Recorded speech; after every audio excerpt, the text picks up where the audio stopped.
Rêve et vie réelle. Vous est-il déjà arrivé de ne pas pouvoir les séparer ?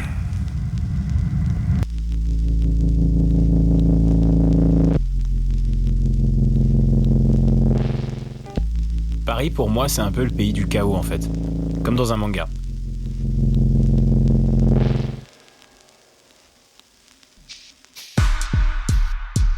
J'ai commencé par ce qu'on appelle la danse électro, autrement appelée la tectonique anciennement, enfin voilà. C'était pour moi un peu le courant qui se différenciait des autres danses que je ne voulais pas forcément pratiquer, comme le hip-hop ou autre style un peu trop contemporain ou classique. Il y avait aussi d'autres styles, notamment comme la house, le popping. J'ai commencé après à me former en 2013, plus ou moins professionnellement.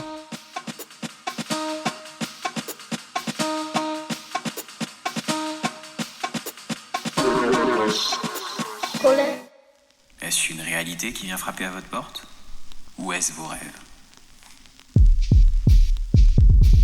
Paris, pour moi, ça reste quand même une des villes les plus chaotiques, où il y a le plus de débats, le plus de choses à faire, mais où aussi, paradoxalement, où on peut se sentir le mieux, parce qu'en fait, en allant à Paris, on s'arme contre tout ça.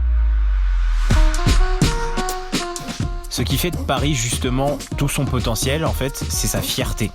Peu importe qu'on soit des danseurs étrangers, qu'ils soient juste là pour visiter ou qu'on soit là pour visiter, ces danseurs-là qui vont arriver à Paris, en fait, ils vont repartir avec un truc en plus.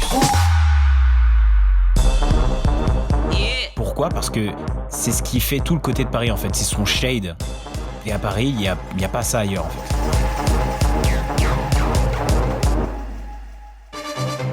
Yo, you don't know. It's 9-9 on this one. Yeah, you don't know I kill it. The beats make me itch, then I move. Drop to foot and get in the groove. What me say? Yeah, give me any rhythm, I kill it. Watch me scat to the city. Back your head, drop to foot, drop to. Wind up your waist while you listen. Yeah. La danse, ça m'a toujours poussé à essayer d'atteindre la perfection. Ça a toujours été un peu mon rêve.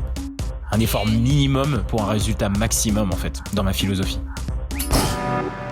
Fais de tes rêves une réalité. J'ai appris que l'esprit est un muscle, l'un des plus difficiles à conquérir, mais si tu le fais taire pour te concentrer, bah là ça marche. Et dans le but, même si c'est dur, il faut essayer et c'est comme ça que ça te fait avancer en fait. C'est en gros ce que le monde a besoin de toi en fait. Et c'est peut-être en gros aussi pour ça que la nature t'a envoyé à la maison pour réfléchir à ce que nous faisons. Et c'est ça qu'il faut utiliser justement. Faut puiser dans ce qu'il y a au fond de toi, et faut pas le laisser en fait t'abattre dans ce genre de situation-là, juste pour revenir au début.